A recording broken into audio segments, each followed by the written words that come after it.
Bismillahirrahmanirrahim. Assalamualaikum warahmatullahi wabarakatuh.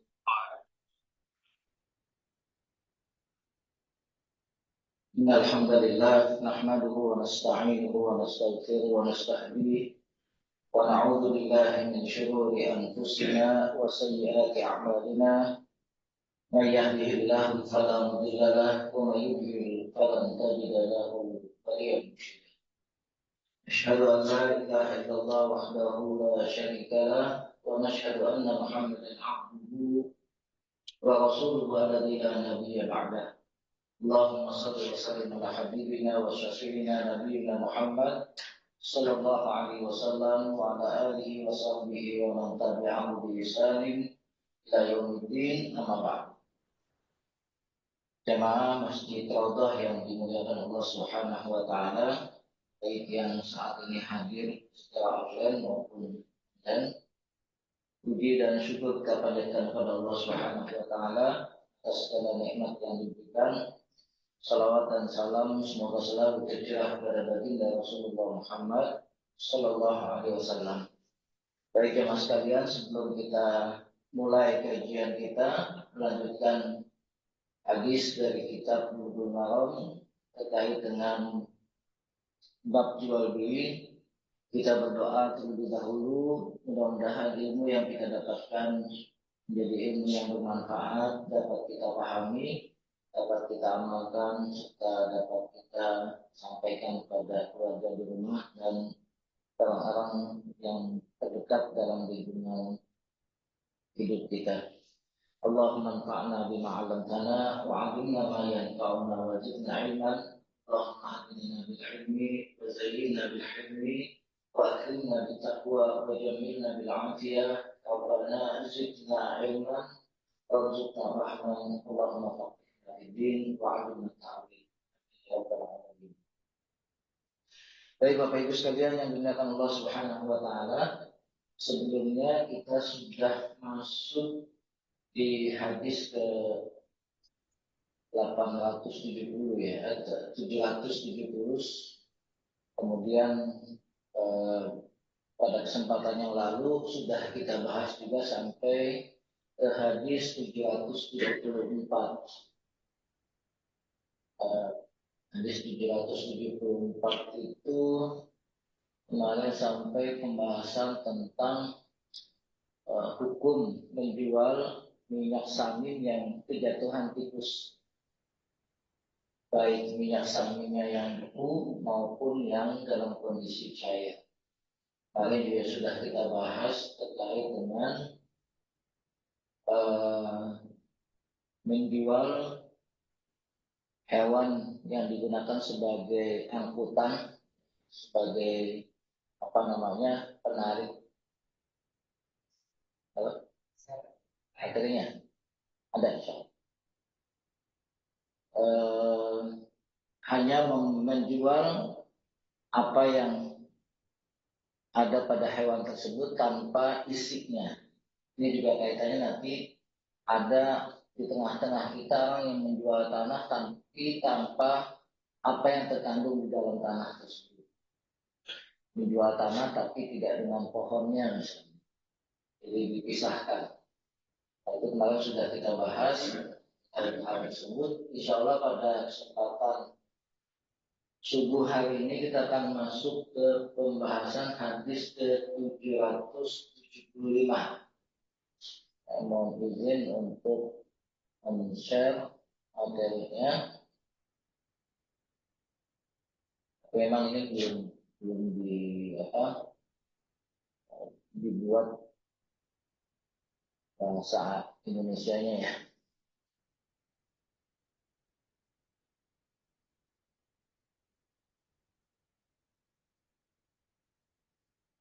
Mesti muncul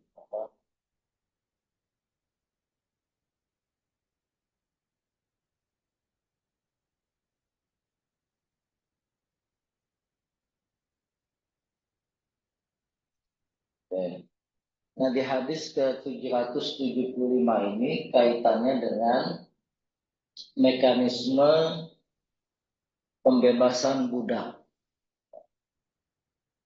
Sebagaimana sudah kita jelaskan, perbudakan itu saat ini hampir dikatakan sudah tidak ada. Tapi di beberapa tempat memang perbudakan masih ada. Ya. Dan perbudakan akan ada kembali ketika terjadi peperangan.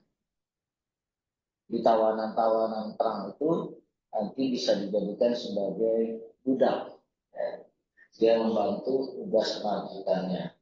Bahkan kalau di dalam Islam, kalau ada tawanan perang wanita itu, ya boleh digauli oleh tuannya, oleh majikannya.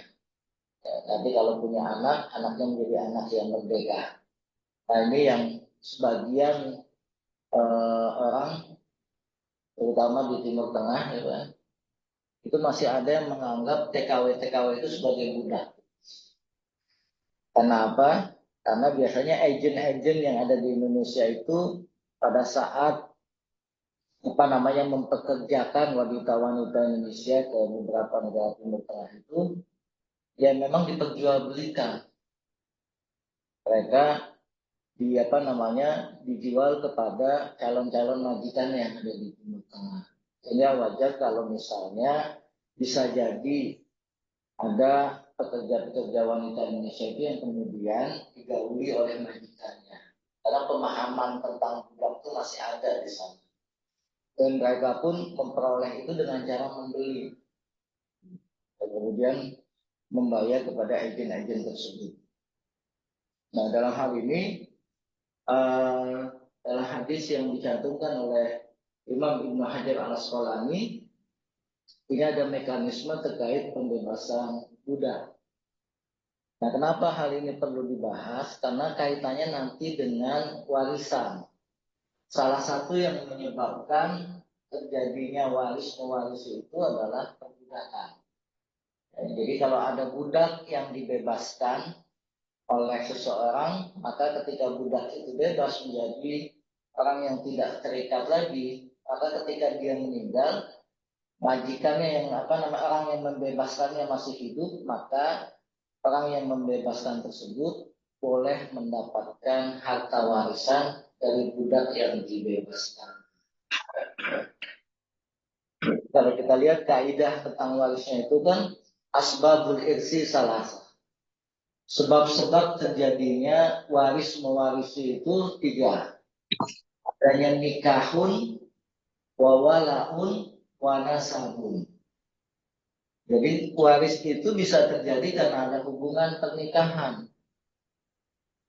Saya dengan istri, ketika saya atau istri meninggal, itu bisa menjadi ahli waris karena ada hubungan akad pernikahan. Sebelumnya orang lain, Pak. Ya. Saya sama istri sebelum menikah itu nggak ada hubungan waris. Kalau saya meninggal atau istri saya meninggal. Tapi karena ada hubungan pernikahan, ketika salah satunya meninggal, maka orang yang ditinggalkan ini berhak untuk mendapatkan waris. Nah, begitu juga mawani irsi itu yang menyebabkan orang terhalang dari waris karena apa? Karena talak. Kalau sebelumnya yang menghubungkan adalah pernikahan, maka yang memisahkan menyebabkan orang tidak mendapatkan warisan itu adalah karena disebabkan talak, dia berpisah. Memutuskan hubungan akad pernikahannya. Makanya nggak ada namanya mantan istri, mantan suami dapat warisan. Karena sudah tidak ada hubungan akad lagi, tidak ada hubungan pernikahan lagi. Ini, jadi jangan sampai nanti mantan istri atau mantan suami karena salah satunya punya harta yang banyak nuntut. Oh, saya kan mantan istrinya, ini masih ada anaknya loh. Ya, anak tetap mendapatkan waris, tapi bukan dari jalur hubungan pernikahan bapak dan ibunya, karena sudah terjadi cerai, talak. Nah, jadi yang pertama pembebasan pembebasan budak ini berpengaruh terhadap pembagian waris. Kalaupun bapak dan ibunya sudah bercerai, maka anak dari si mayit, salah satunya yang dari bapak atau ibunya ini, itu masih berhak untuk mendapatkan warisan. Karena hubungan apa? Hubungan yang ketiga, wanasabun. Hubungan nasab, hubungan darah.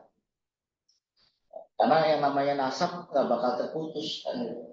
Yang namanya nasab nggak bisa dihapuskan selama eh, ibunya jelas ya dikandung oleh siapa gitu, kemudian bapaknya juga jelas ya yang menghamili ibunya, maka bapak itu punya hubungan nasab dengan siapa, dengan anak yang akan dilahirkan. Tadi ada nikahun, wawalaun, wanasabun. Tiga hal ini yang menyebabkan terjadinya hukum waris ketika seseorang meninggal dunia. Nah, dalam hadis ke-775 ini ada kisah yang disampaikan oleh Ummul Mukminin Sayyidah Aisyah radhiyallahu anha, qalat ja'at li baliratun. Kata Sayyidah Aisyah, ada Barirah. Barirah ini hamba sahaya perempuan. Datang kepadaku, kata Sayyidah Aisyah. Jadi Barirah datang kepada Aisyah. Faqalat katabtu ahli ala tis'i awwakin fi kulli amin uqiyah. Jadi Barirah ini menceritakan kepada Aisyah, saya tuh sudah melakukan mukatabah. Dan mukatabah ini adalah perjanjian antara seorang budak hamba sahaya dengan majikannya. Ya, kalau budak tersebut akan merdeka bila dapat membayar sejumlah uang. Jadi ada mukatabah, ada perjanjian. Ya. Nanti kalau kalau kamu mau merdeka, mau terlepas dari ikatan sebagai hamba sahaya, kamu harus bayar sekian. Nah, ini yang diminta adalah harganya 9 ukiah awakin. Dan dia harus membayar setiap tahun itu 1 ukiah. Fa'aini nih kata Balirah, tolong dong bantuin saya. Di Balirah ngadu kepada Aisyah, tolong dong bantuin saya pengen merdeka, tapi kata majikan saya harus bayar 9 ukiah. Dan itu bisa dicicil setiap tahunnya 1. Fakultu, kemudian Sayyidah Aisyah memberikan komentar, in ahabba ahluki an a'uddaha lahum wa yakunu wala'uki li fa'altu. Jadi kata Sayyidah Aisyah, saya mau bantuin membebasin kamu, tapi nanti pada saat sudah merdeka, sudah bebas, kamu jadi milik saya, kata Sayyidah Aisyah. Jadi dalam artian dia menjadi walaknya itu kepada Sayyidah Aisyah karena Aisyah yang membebaskan. Sebagaimana Bilal walaknya itu kepada Sayyidina Abu Bakar. Karena Sayyidina Bilal itu dibebaskan oleh Sayyidina Abu Bakar. Ya. Nah, ini begitu juga dengan sahabat-sahabat yang lain, banyak yang membebaskan budak. Dia menjadi walaknya kepada yang membebaskan. Kata Sayyidah Aisyah, kalau saya yang bebasin, kamu nanti walaknya di bawah saya. Ini penting sebagai status ya, sebagai status. Karena hubungannya nanti dengan dengan pembagian waris. Pada habat Bariratun ila ahliha faqalat lahum fa'abau 'alaiha. Setelah mendapatkan tawaran dari Sayyidah Aisyah, maka Barirah ini pulang mendatangi keluarganya, nyampein maksudnya Aisyah. Fa'abau 'alaiha, ya, faja'at min indihim. Wa Rasulullah Shallallahu Alaihi Wasallam jalisun. Di pada saat Barirah menyampaikan maksud dari Sayyidah Aisyah tersebut, keluarganya menolak. Keluarganya siapa? Keluarganya Barirah. Wa Rasulullah Shallallahu Alaihi Wasallam jalisun. Pada saat itu Rasulullah SAW ada duduk di dekat mereka. Faqala inni qad aradtu dzalika alaihi Fa'abau illa an yakunal wala'u lahum. Nah, Aisyah ngadu sama siapa? Sama Nabi, suaminya. Ya Rasulullah, saya itu udah kasih solusi loh. Bagaimana supaya Barira itu bisa merdeka, gak jadi hamba sahaya lagi. Ya, syaratnya itu saya bebaskan dengan cara pembayaran 9 ukiyah tadi kepada majikannya Barira. Pada arot tuh kata beliau. Fa'abau. Tapi ya begitu, keluarganya nggak mau, nolak. Ya. An yakunu wala'u lahum. Mereka pengen tetap walaknya Barira itu buat keluarganya, bukan buat aku.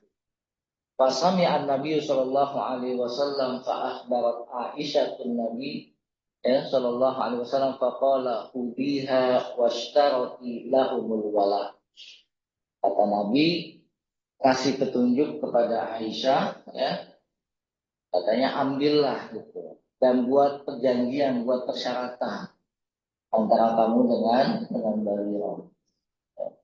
Karena kan boleh al muslimuna ala syurutihim.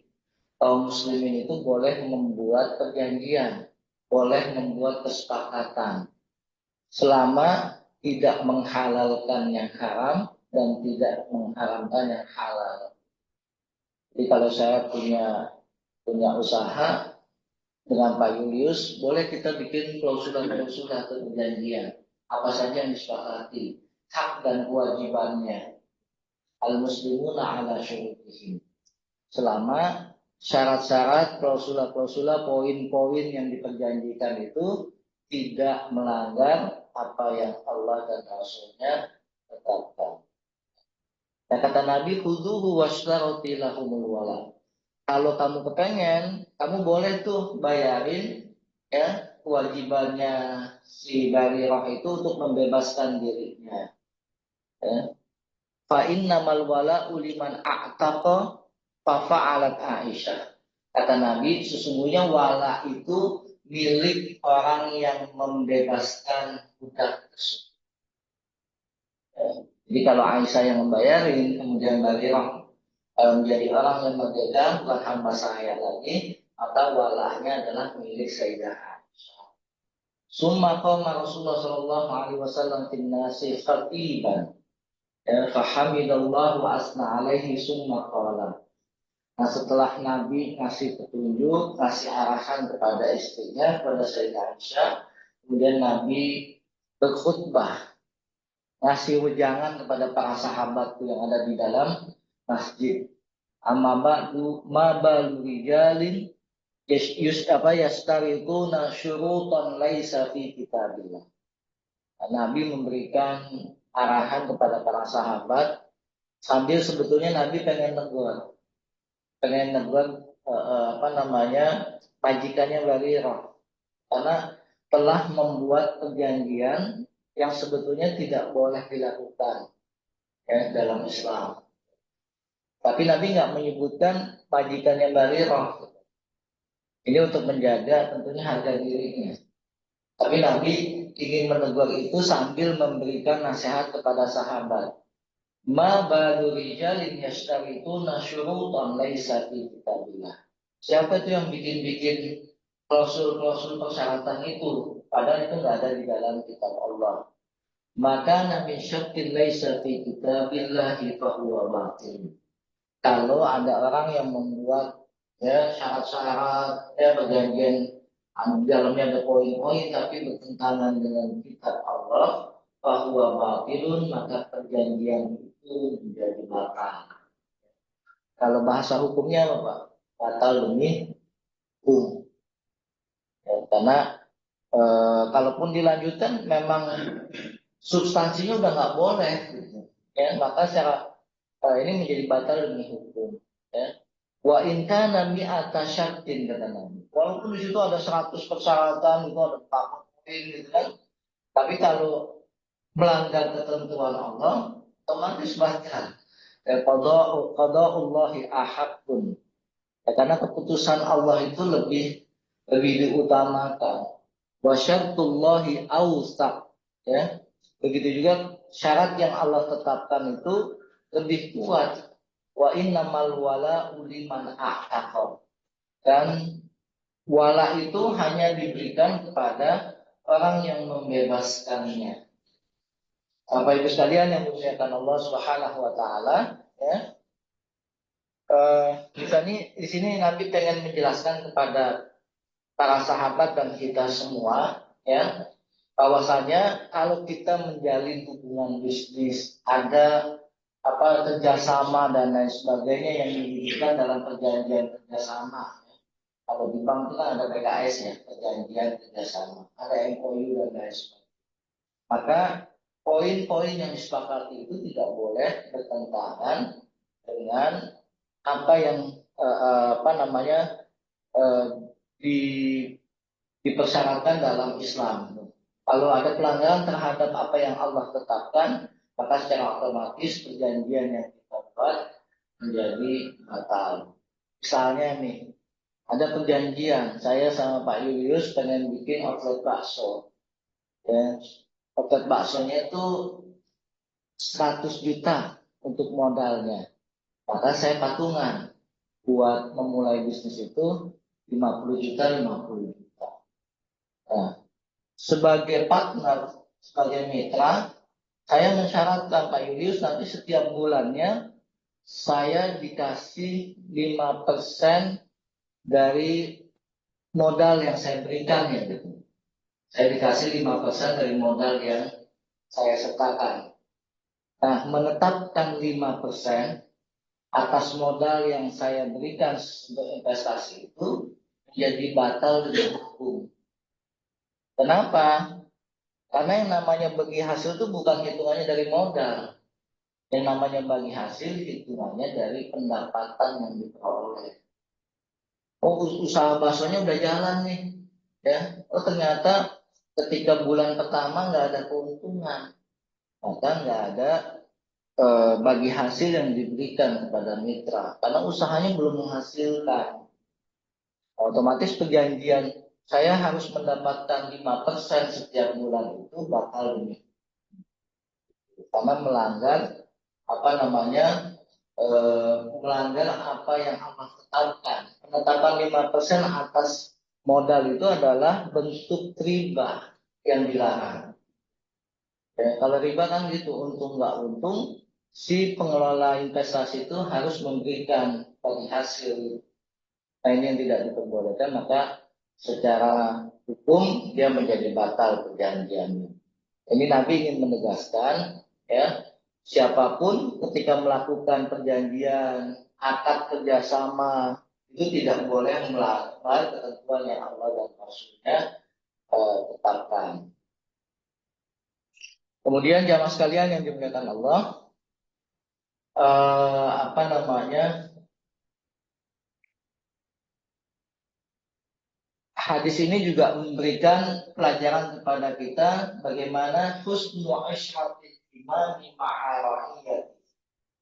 Bagaimana interaksi yang baik yang dilakukan oleh seorang pemimpin terhadap rakyatnya, ya, di mana ketika ada permasalahan Barirah dengan Aisyah yang akan membebaskannya, maka Nabi memperlakukannya secara baik. Bahkan Nabi menegur orang yang membuat persyaratan kalau Barirah mau bebas itu harus begini, ya. Nah, itu pun Nabi menegur dengan cara yang halus. Tidak disebutin namanya, ya, tapi beliau memberikan khitabnya itu secara umum, ya, secara umum saja. Jadi kalau ada yang melakukan ini nggak boleh ya. Tapi alhamdulillah kalau orang yang melakukannya langsung tersinggung, Pak. Biasanya kan ada orang yang nggak merasa, gitu ya. Ketika disindir ada yang nggak merasa. Tapi alhamdulillah ini majikan yang Barirah itu ketika Nabi menegurnya dalam khutbah yang secara umum, dalam nasihat secara umum di masjid itu, dia merasa. Ya. Nah, ini salah satu cara bagaimana kita melakukan inkarul munkar. Ya. Apa yang dilakukan oleh majikan yang Barirah itu kan pemunkaran, melanggar apa yang Allah tetapkan. Jadi ini banyak dari satu hadis kita belajar terkait hal apa namanya eh, terkait banyak hal sebetulnya ya, terkait dengan bagaimana menyampaikan amar ma'ruf nahi munkarnya. Khutbatul imami inda wuqu'il khata'in wa tabyinuhu linnasi hukma dzalika wa inkaruhu 'alaihim. Di dalam hadis ini juga ada masyru'iyatu ta'limil ahkam syar'iyyah, ya, tentang landasan hukum untuk mengajarkan hal-hal yang terkait dengan masalah keduniaan di dalam masjid. Ya. Ini belajar ilmunya, bukan prakteknya. Masyru'iyatu ta'limil ahkam syar'iyyah al-muta'alliqati bi umuri dunya misla umuril bai'i wasyira'il masjid. Boleh melakukan seminar tentang tata cara bagaimana menjadi marketing yang baik. Itu boleh dilakukan. Bagaimana trik-trik meraih konsumen misalnya. Boleh trainingnya dilakukan di masjid. Yang nggak boleh buka stand buat dagang di dalam. Ini salah satu pelajaran yang bisa kita ambil di dalam hadis. Masyru'iyat ta'limil ahkam syar'iyyah, ya, bolehnya melakukan pengajaran, melakukan edukasi ya yang terkait dengan hal-hal keduniaan seperti masalah jual beli, ya, sambil dijelaskan hukumnya. Jadi menjelaskan, melakukan taklim terkait hal keduniaan di dalam masjid itu boleh. Tapi transaksinya itu yang menjadi tidak boleh. Contohnya apa Pak? Pernah kedatangan ini enggak? Marketing yang jualan tanah makam. Ya, kan. Nah kalau dia kemudian menawarkan produknya di dalam masjid, jadi nggak boleh. Gitu. Kan ada tuh, oh saya mau ini Pak, mau sosialisasi Al-Azhar apa memoriam ya. Tuh. Kan sudah ada datang ke pengurus masjid tuh, ya. Kita mau sosialisasi di jamaah. Ternyata ujung-ujungnya nawarin paket. Ini kalau paket yang berdua harganya sekian. Kalau bayarnya cash sekian. Tapi kalau mau dicicil angsuran jadi sekian. Ini kan sudah transaksi, ya. Dan seharusnya transaksi yang seperti ini sosialisasinya nggak boleh di masjid.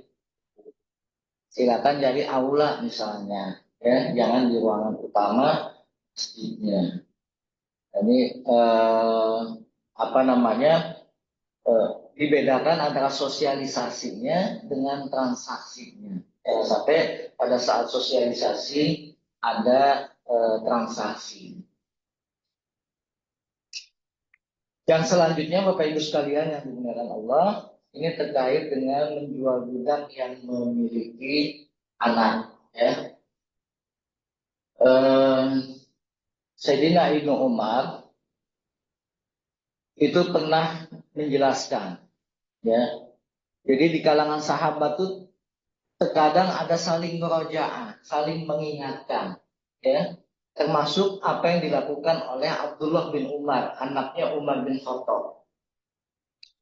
Nah, Abdullah bin Umar ini pernah mendapatkan ilmu dari bapaknya, dari Umar bin Khattab. Apa yang dikatakan? Kata Sayyidina Abdullah bin Umar, Naha Umaru an baiti ummahatil aulad. Jadi kata Abdullah bin Umar, dulu bapak saya itu pernah melarang jual beli ummahatil aulad. Jual beli apa namanya budak yang baru melahirkan anaknya. Jadi ada hamba sahaya yang digauli sama majikannya kemudian melahirkan anak. Nah, kata Abdullah bin Umar, dulu bapak saya Umar bin Khattab itu pernah melarang jual beli hamba sahaya yang melahirkan anaknya. La tuba wa la tuhab wa la turos. Ya. Kata beliau, bapak saya itu melarang untuk memperjualbelikan budak tersebut. Wala tuhab, nggak boleh dihibahkan juga. Wala turos, dan tidak boleh diwariskan. Karena budak ini menjadi salah satu aset, Pak. Di zaman jahiliyah itu budak jadi aset. Ketika bapaknya meninggal atau ibunya meninggal, maka anak itu berhak mendapatkan warisan berupa budak kalau bapak ibunya punya. Wala tuhak, nggak boleh dihibahkan juga. Jadi bapaknya atau orang tuanya punya budak, kemudian dihibahkan, baru melahirkan anak, ibunya ini dihibahkan kepada anaknya misalnya, atau dihibahkan kepada keponakannya, ini juga nggak boleh. Wala tubah, apalagi dijual. Nah ini tiga hukum yang berbeda nih. Juga baik dijual belikan, dihibahkan dan diwariskan. Itu dalam pandangan Sayyidina Umar itu tidak diperbolehkan memperjualbelikan, menghibahkan, mewariskan budak yang baru melahirkan anak. Ya. Dan di sini juga kita mendapatkan ada tiga istilah nih. Ada baik jual beli, jual beli seperti biasa. Saya punya barang, Pak Yulius punya uang, itu jual beli, gitu ya. Kemudian ada hibah. Kadang orang masih bingung membedakan hibah dengan waris dengan wasiat. Gitu, ya. Hibah ini sesuatu sama seperti hadiah. Ya, saya punya HP, saya hadiahkan ke ke Pak Yulius. Saya hadiahkan HP saya hibahkan. Berarti saya berikan kepada orang yang saya kehendaki untuk untuk HP yang saya punya. Itu hibah. Hibah sama hukumnya seperti hadiah. Nah, cuman dalam undang-undang KUA Perdata kita, hibah kalau nggak salah yang lebih dari 500 miliar itu kena pajak. Jadi ketika kita melakukan hibah, pakai akte notaris dan lain sebagainya, itu kena pajak. Nah, boleh nggak sih hibah secara lisan? Boleh. Tapi tidak punya kekuatan hukum secara hukum positif di negara kita. Karena hibah ini kan perpindahan ownership, perpindahan kepemilikan. Ya. Kalau hibahnya dalam bentuk HP itu nggak jadi masalah. Barang bergerak. Tapi kalau barang tidak bergerak itu akan jadi masalah. Karena apa? Harus balik nama kan itu. Balik nama itu harus ada surat-suratnya. Maka untuk menunjang perpindahan kepemilikan itu, maka harus disertai dengan dokumen. Paling tidak akte hibah di notaris. Supaya apa? Supaya nanti pada saat kita mau menjual aset hibah ya yang diberikan kepada kita kepada orang lain ya mau kita jual itu sudah ada bukti, oh ini saya dapat hibah dari orang tua saya mau jual karena lagi butuh uang. Nah itu bisa menjadi bukti kepemilikan atas rumah yang mau kita jual. Jadi secara umum hibah itu boleh secara lisan tapi tidak kuat secara hukum positif. Nah, sehingga harus dilengkapi dengan dokumen. Dan ini harus dinyatakan ya. Nggak boleh hibah itu dalam hati aja Pak. Jadi harus diungkapkan. Nah, Bapak mau hibahin rumah yang di Pondok Indah ya buat kamu. Jadi ada ungkapan yang disampaikan pada saat memberikan hibah. Baru kemudian dilengkapi dokumennya. Sehingga otomatis rumah yang di Pondok Indah itu sudah menjadi milik si anak yang mendapatkan. Beda dengan wasiat. Wasiat itu diungkapkannya pada saat orang yang punya harta masih hidup. Ya, saya bilang nanti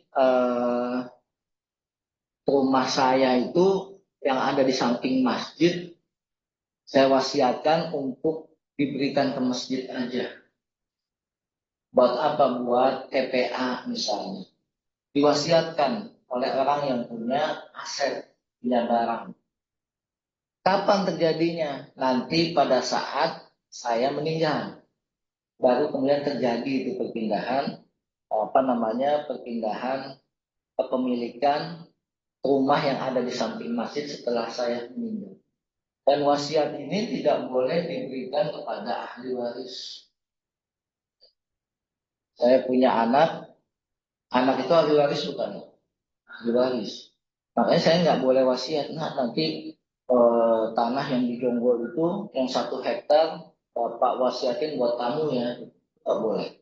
Karena si anak adalah ahli waris yang akan mendapatkan harta warisan. Kalau dengan anak tiri atau misalnya anak angkat lah, anak angkat, boleh nggak kita berwasiat? Boleh, karena dia bukan ahli waris, anak angkat. Jadi bapak kalau meninggal, ini rumah ini buat si anu ya, karena dia udah bapak angkat dari kecil, kemudian urusin juga ketika bapak udah sepuh sakit-sakitan gitu. Nanti tolong rumah yang dari Bekasi itu buat si Fulan, itu wasiat yang disampaikan sebelum pemilik asetnya meninggal, dan pelaksanaannya nanti pada saat yang bersangkutan wafat, dan wasiat bukan untuk ahli waris. Nah, baru yang ketiga warisan. Warisan itu diberikan pada saat pemilik harta itu meninggal. Kepada siapa? Kepada ahli waris. Ahli waris itu yang mana? Yang disebutkan dalam Al-Quran.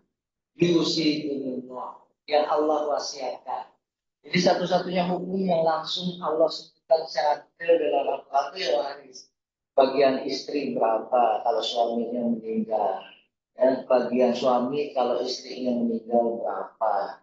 Ya. Kemudian dibedakan pula kalau nggak punya anak bagiannya berapa. Kan ada tuh pasangan yang nikah tapi nggak punya anak. Ya. Nah, maka ketika suami atau istrinya meninggal bagiannya persentasenya berbeda. Kalau masih punya orang tua, ya, maka bagian orang tuanya berapa, bapaknya berapa, ibunya berapa. Kalau masih punya kakek ahli waris bukan ahli waris, tapi dapat nggak? Dapat kalau tidak ada orang tua si mayit. Ternyata orang tua si mayit ini masih hidup, maka si kakek atau si nenek terhalang maju.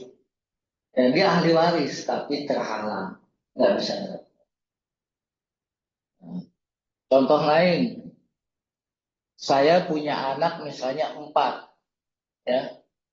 Nah, kemudian ABCD anak saya itu, kemudian si A menikah dan sudah punya anak, berarti saya sudah punya cucu kan gitu. Qadarullah si A meninggal duluan, ya, si A meninggal duluan. Maka yang menjadi ahli waris itu saya sebagai bapaknya si mayit dan si X yang merupakan anaknya si A. Nah, kemudian qadarullah 2 bulan kemudian saya sebagai kakeknya meninggal. Si X dapat nggak? Nggak dapat, karena dia terhalang oleh siapa? Oleh om dan tantenya ini, si B, C, dan D. Karena hubungan nasab B, C, dan D ini lebih dekat kepada mayit ketimbang cucunya. Ya, jadi ada yang menghalangi. Dia ahli waris, tapi nggak mendapatkan warisan karena terhalang. Ya, ada mahjub di situ. Nah, beda dengan hukum positif kita, Pak. Dalam KUH Perdata, si cucu ini, si X ini bisa mendapatkan kalau bisa dibuktikan si X ini anaknya si A.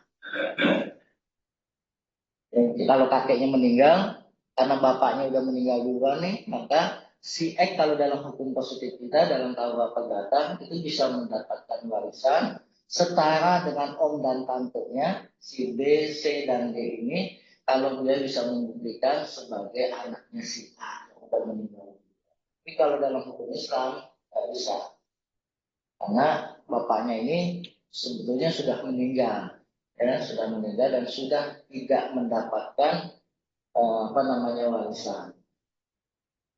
Nah, ini nanti makanya dibahas tentang perbudakan tuh, karena memang ada masalah jual ada hibah, ada waris. Uh, apa namanya uh, ini hadis yang dimansuh, ya, hadis dari Jabir itu dimansuh oleh hadis yang disampaikan oleh Ibnu Umar. Jadi hukumnya tidak boleh memperjualbelikan budak yang melahirkan anak. Nabi juga dalam hadis ke-778 itu tahan Nabi Shallallahu Alaihi Wasallam an bai'i fadlil ma. Ya. Nabi melarang memperjualbelikan sisa kelebihan air. Ya. Nah, ini air yang di botol-botol itu boleh nggak diperjualbelikan? Ya. Nah ini Bapak Ibu sekalian, ini kaitan dengan bisnis nih, bai'i fadlil ma. Nabi melarang memperjualbelikan sisa air. Ya. Dalam penjelasan hadis ini yang dimaksud dengan sisa air itu adalah air yang bukan menjadi hajat, bukan di tempat umum, ya, bukan di tempat umum dan bukan untuk hajat orang banyak. Nah sekarang kasusnya kan, misal nih, Aqua menguasai satu gunung, ada mata airnya, ya. Kalau itu memang di lahan dia, dia boleh memperjualbelikan. Tapi kalau itu lahannya lahan umum, dia tidak boleh memperjualbelikan. Perjualbelikan air juga terjadi di zamannya Rasulullah SAW. Apa namanya? Pada saat Sayyidina Utsman bin Affan akhirnya membeli sumur yang punya Yahudi itu kan. Di musim paceklik kepanasan itu, orang Yahudi itu membisniskan airnya yang ada di sumur itu. Sayyidina Utsman kepengen bagaimana kaum muslimin ini bisa mendapatkan air tanpa membeli. Tawarin, Yahudi, sumbernya saya beli ya. Oh nggak mau, nanti saya nggak bisa dapat cuan kan gitu. Eh, Kata Sayyidina Umar, ya udah deh saya nggak beli tapi saya sewa aja, kita gantian ya. Saya sewa, gantian ngambil airnya. Sehari saya ngambil air, besokannya kamu ngambil, besokannya jatah saya dan seterusnya. Selang-seling.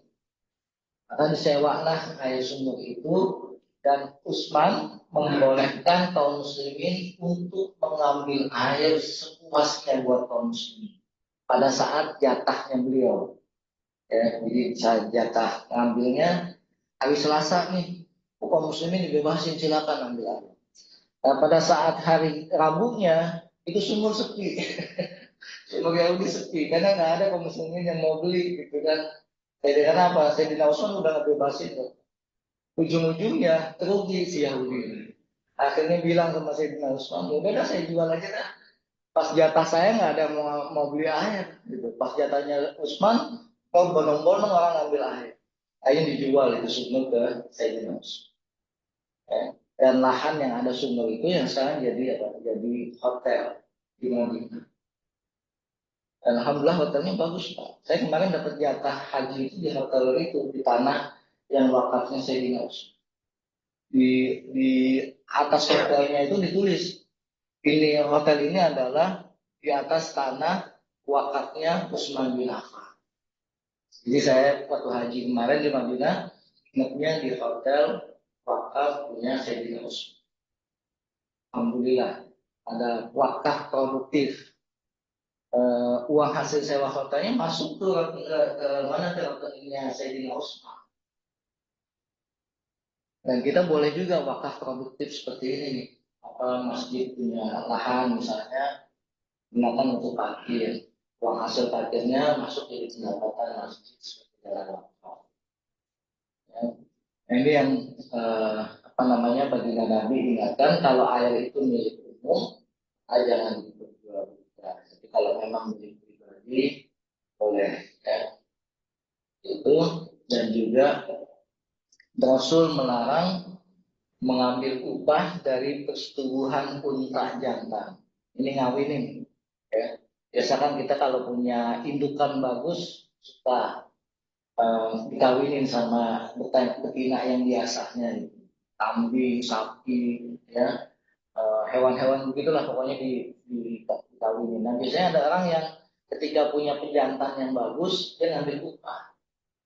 Itu kalau punya betina kawinin sama jantan saya nih, tapi ada uang buat kawininnya. Nah itu dilarang oleh Rasulullah SAW.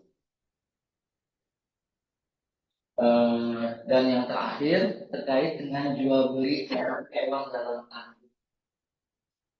Dan ini lebih dahsyat lagi, bukan beli hewan yang belum dilahirkan, tapi jual beli kalau nanti hewan yang dikandung itu ngandung lagi. Ini lebih jauh lagi nih. Ya.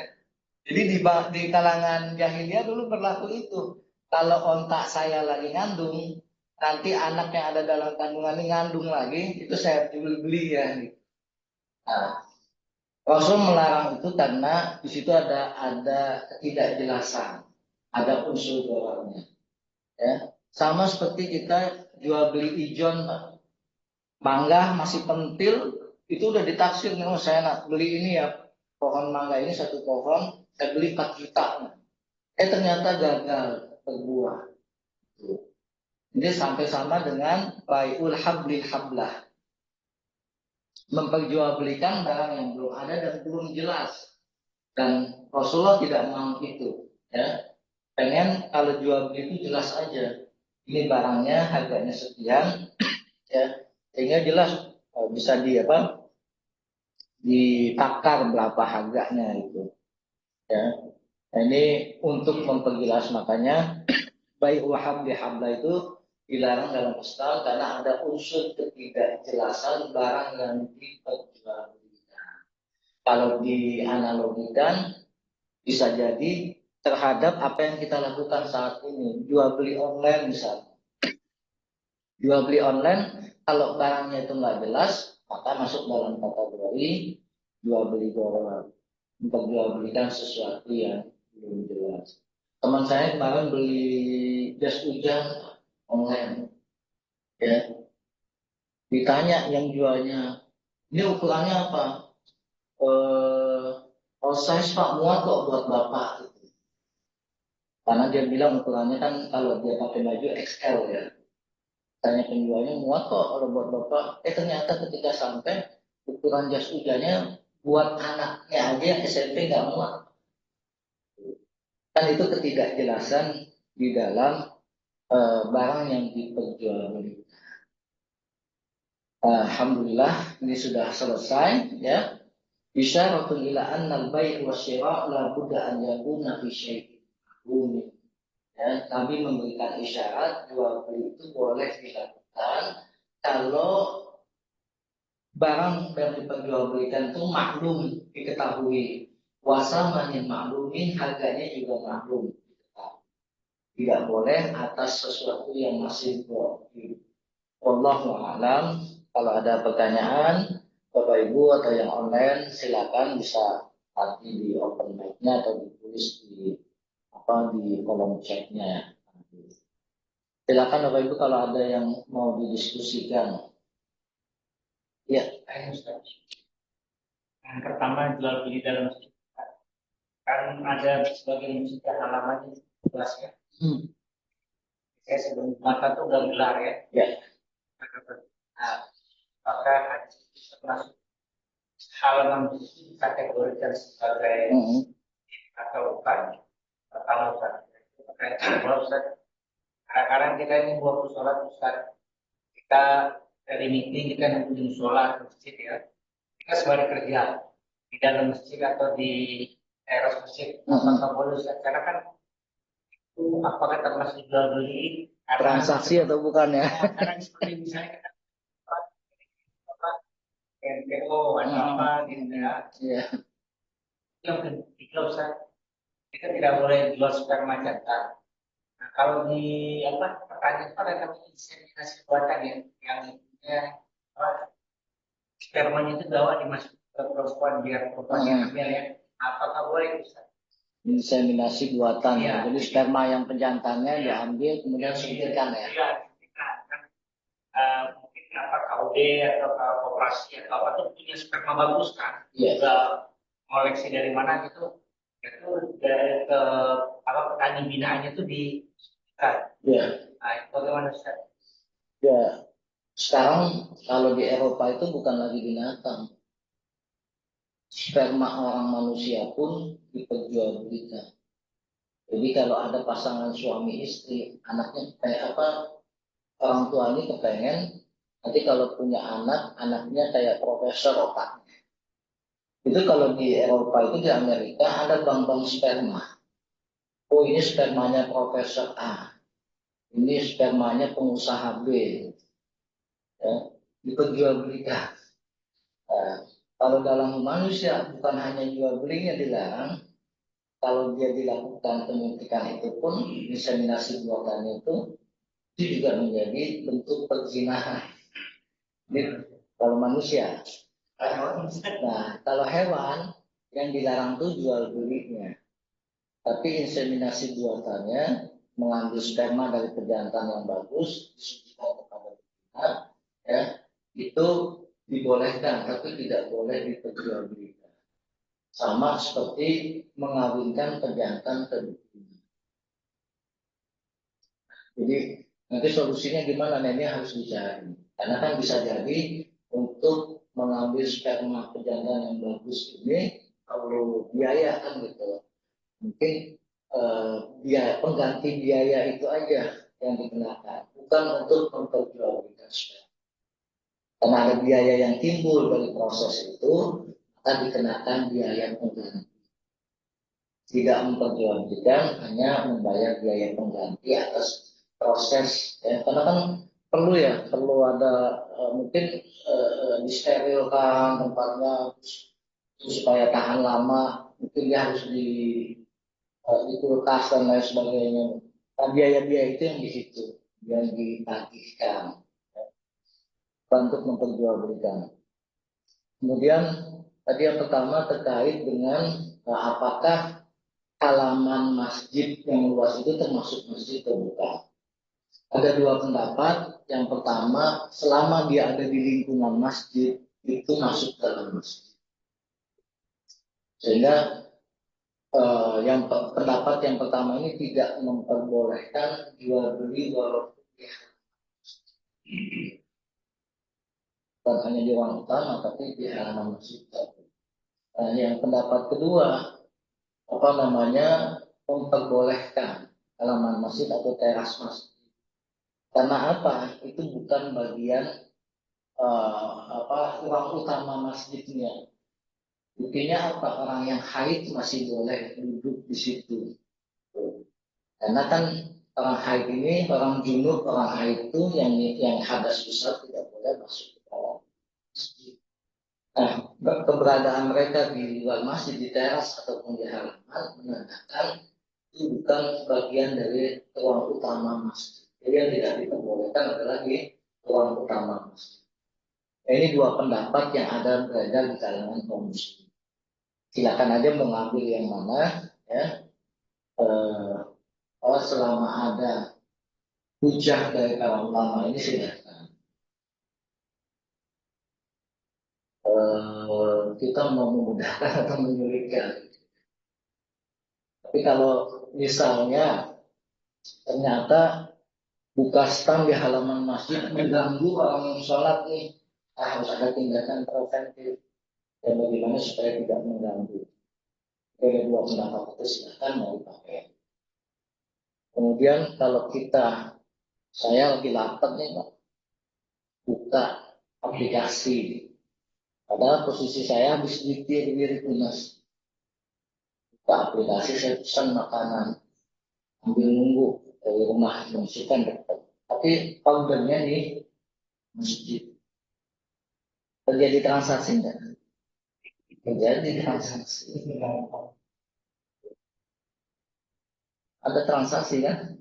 Ya, terjadi kita harus bayar pakai paylater kah, atau pakai debit kah, atau ditransfer kah, atau pakai e-wallet kah. Yang jelas sudah terjadi transaksi. Boleh saya? Boleh. Kalau seperti itu akan Di luar aja ordernya. Ordernya di luar.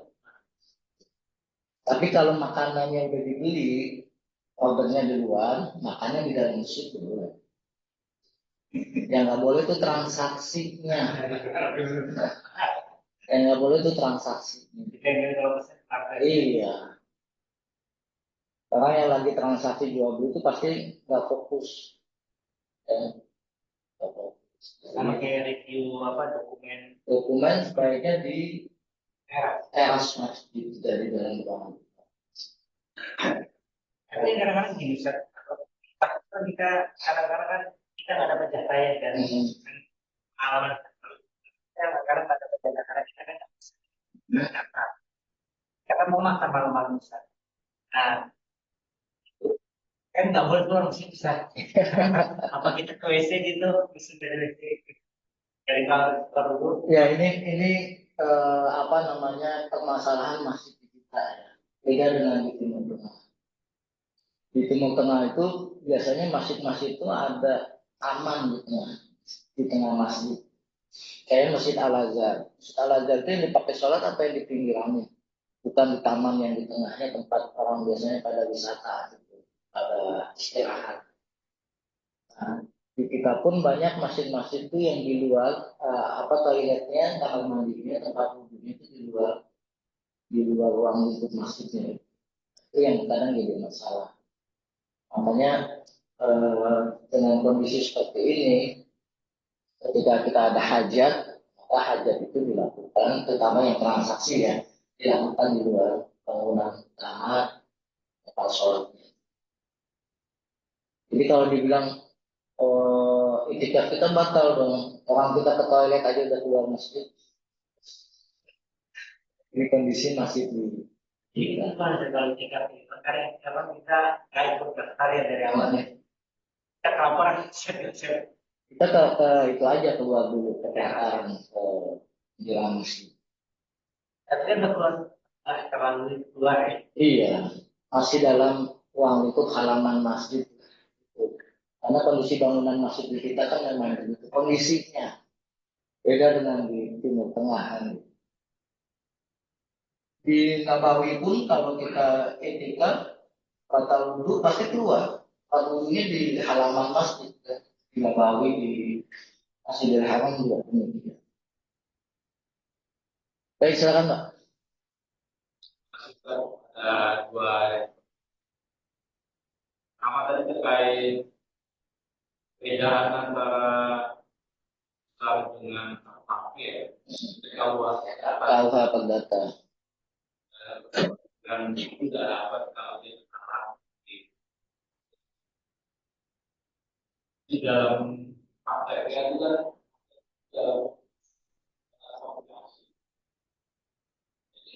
dalam hukum yang mana ya yang perdata itu golongan mana? Iya, jadi kalau untuk KUH Perdata Pak, KUH Perdata itu digunakan di PN, Pengadilan Negeri. Kalau Bapak terkait dengan waris yang tidak menggunakan KUH Perdata, itu ke Pengadilan Agama ke PA. Di PA itu akan menggunakan kompilasi hukum Islam KHI. Jadi keputusannya berdasarkan hukum waris yang ada dalam agama. Jadi Kalau alat di pengadilan alat itu harus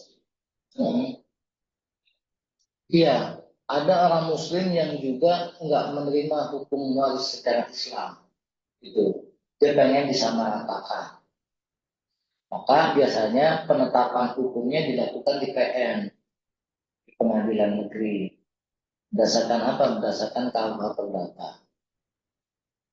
Tapi kalau dia mau melandaskan kepada hukum Islam, maka ketetapan yang ada di kelurahan itu disampaikan kepada KUH kecamatan. Jadi kan ketika ada yang meninggal, kita bikin bikin pernyataan waris di kelurahan. Nah, pernyataan waris itu nanti ditetapkan oleh MUI KUH kecamatan. Nah, KUH kecamatan itu akan melihat sesuai nggak dengan hukum Islam. Jadi kalau misalnya mau ditetapkan lagi bisa ke PA, Pengadilan Agama. Nah, itu mengajunya ke KHI, kompilasi hukum Islam. Saya tahu bahwa di Indonesia ini sekarang ini ada kasus yang tahu ya pasal rumpet juga oleh anaknya jangan oleh cucunya terkait harta warisan bapaknya yang masih ada.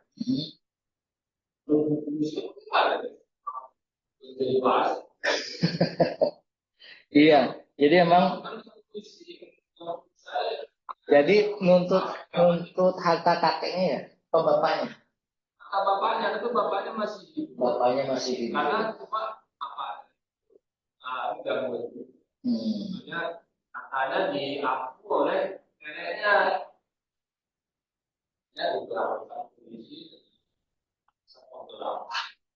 Ya. Nah, sebetulnya kan kalau si pemilik harta dalam kondisi akalnya bagus, kan tidak ada gangguan jiwa, itu bisa dilakukan hibah kepada siapapun yang dia kehendaki. Tapi kalau sudah ada gangguan jiwa, maka orang yang lebih berhak yang memutuskan. Dalam hal ini misalnya kan dia punya istri atau punya suami, udah bisa juga, dia punya anak, gitu kan, atau punya orang tua, nah, itu dimusyawarahkan saja. Dari kasus polisi. Nah, biasanya kalau musyawarah mufakat itu sudah tidak tercapai, biasanya jalur hukum yang ditempuh. Nah, maksudnya bukan warisan, tapi aset kekayaan milik seseorang. Nanti kan pengadilan akan melihat yang menuntut ini apakah orang yang berhak atas aset kekayaan tersebut atau bukan. Ini nanti pengadilan yang memutuskan. Karena itu Nah, kalau harta waris belum bisa disebut waris, yang punyanya belum meninggal. Udah tungguin aja sampai mati. Ya. Jadi itu pembagian harta kekayaan. Sama seperti gunung ini lah. Kalau kita mengacu ke undang-undang perkawinan tahun 74. Ini undang-undang perkawinan juga belum diubah-ubah. Masih ada harta komodini. Ya. Harta komodini itu yang didapatkan dalam Islam enggak diatur. Tapi dalam undang-undang perkawinan kita itu diatur. Yaitu harta yang didapatkan setelah pernikahan. Dianggap sebagai harta bersama. Ya, kalau dalam Islam kan uang belanja itu dari suami ya udah jadi milik istri. Kalau istri punya usaha online, pendapatan itu milik istri. Kalau barang itu dibeli oleh suami atau sama suami, ya barangnya punya asetnya, barang itu punya suami. Ini sudah jelas di awalnya. Nah, harta gonok ini itu dalam undang-undang perkawinan kita diatur kalau memang ada harta yang diperoleh setelah pernikahan, semuanya masuk dalam kategori harta. Tinggal nanti pembagiannya di pengadilan. Kayak harta gonok. Karena Pak, salam warahmatullahi.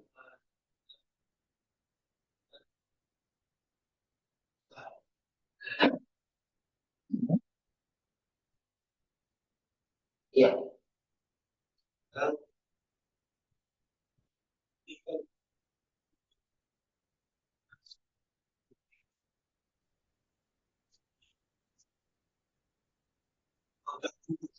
organ tubuh.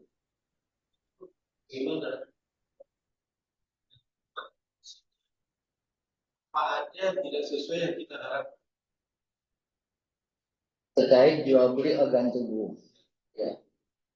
Para ulama sudah membuat kesimpulan hukum, Pak. Memperjualbelikan organ tubuh dengan tujuan bisnis itu diharamkan. Karena kita harus pulang utuh. Kembali itu harus utuh. Kita dititipkan utuh, maka pulang dalam kondisi utuh. Tidak boleh ada yang diambil. Dalam kondisi itu dijadikan sebagai ajang bisnis itu diharamkan. Tapi kalau masih diperbolehkan dalam kondisi untuk hal-hal humanity, kemanusiaan. Kalau memang ini bisa bermanfaat dan misalnya diwasiatkan oleh si pemilik organ itu diperbolehkan. tapi syaratnya sangat ketat. Ada donor organ tubuh. Ulama masih memperselisihkan kalau diperjualbelikan itu nggak boleh. Ya. Tapi kalau donor itu masih dibolehkan selama ada pemanfaatan dari penerima donor. Mendonorkan apa ini? Ginjal ya, ginjal mata, kornea. Itu kalau misalnya memang dibutuhkan oleh yang bersangkutan itu boleh. Untuk memperjualbelikannya ulama masih belum masih sangat ketat lah gitu. Apalagi dengan tujuan bisnis ya. Kan sekarang ada yang butuh duit jual ginjal gitu kan. Kalau donor itu tidak sesuai dengan yang diharapkan. Iya, berarti kan dia keluar dari kesepakatan awal, one prestasi kan berarti ya.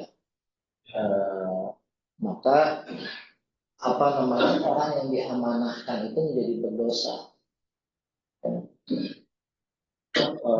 Donor kornea mata misalnya, tapi didonorkan kepada penjahat, kepada perampok.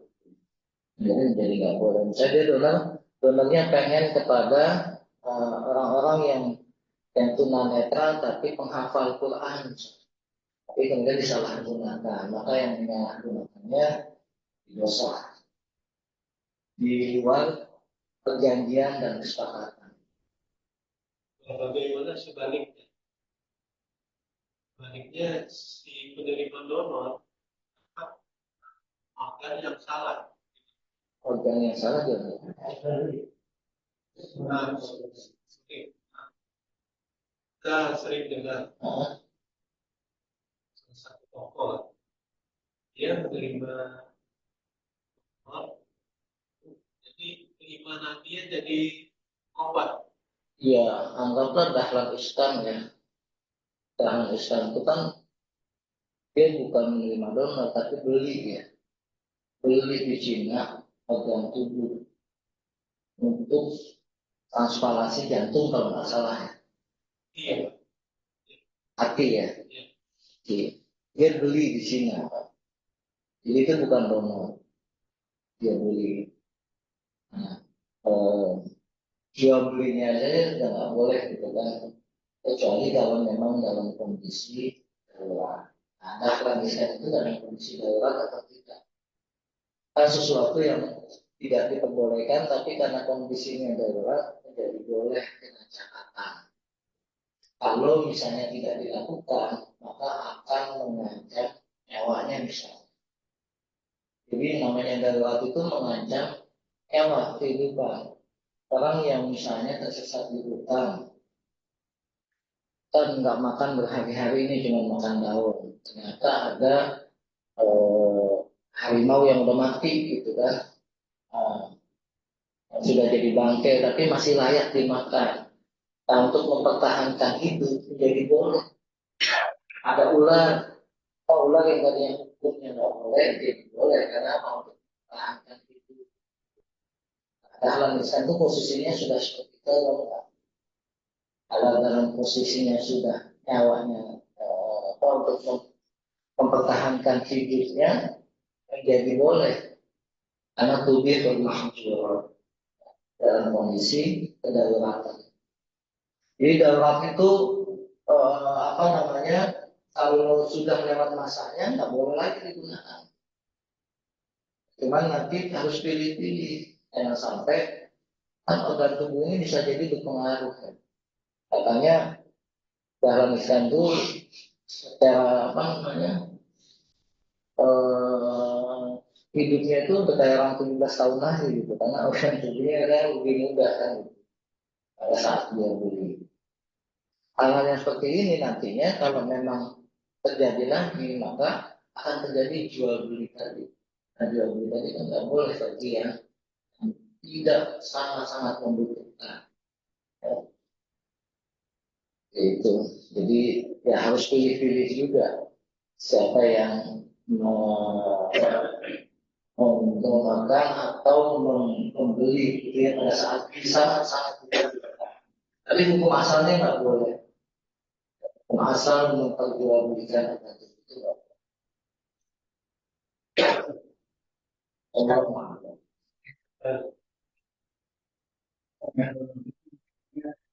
Baik, kita donor, ada niat dari atau donor darah dengan badan kita yang banyak kalau ya, kita memberikan keburukan darah yang kita donorkan. Ya, makanya pada saat donor darah itu kan di screening dulu, ditanya dulu kesehatannya. Saya yang punya diabetes, ketika ditanya apa punya diabetes, iya HbA1c-nya berapa, terus kadar gulanya berapa. Setelah sudah di screening, biasanya itu akan ada keterangan seluruh nggak boleh. Bapak HB-nya berapa kan dicek tuh. Nah, itu kalau kelihatan maka dia menjadi tidak boleh donor. Kalau darahnya tidak sehat. Nanti setelah di screening nampaknya sehat, tapi ketika masuk itu kan akan di screening lagi darah di laboratorium. Jadi kalau kita niatnya mau donor darah, jangan niat membersihkan membuang penyakit misalnya. Tapi kalau kita donor darah, niatkan untuk membantu yang amal soleh jadinya. Kalau misalnya mengalami pertanyaan, saya kan pernah donor darah kan kecelakaan kan atau dengan donor dari siapa kan yang apa itu makanannya ya kita nggak kualitasnya halal. Ya kalau secara medis darah itu steril dari hal-hal yang bisa mencelakakan, apa namanya, dan dampak terhadap yang ditransfusi, ya, itu kan akan ada tuh golongan-golongan darahnya. Kemudian pada saat ditransfusi nanti analisa kedokterannya gimana. Kalau memang dilakukan tidak menimbulkan efek negatif terhadap kondisi tubuh si pasien itu dibolehkan. Nah, apakah makanan-makanan atau habit kebiasaan sebelumnya itu berpengaruh pada Allah Maha. Ya, belum tahu tuh apakah nanti ada pengaruh atau enggak.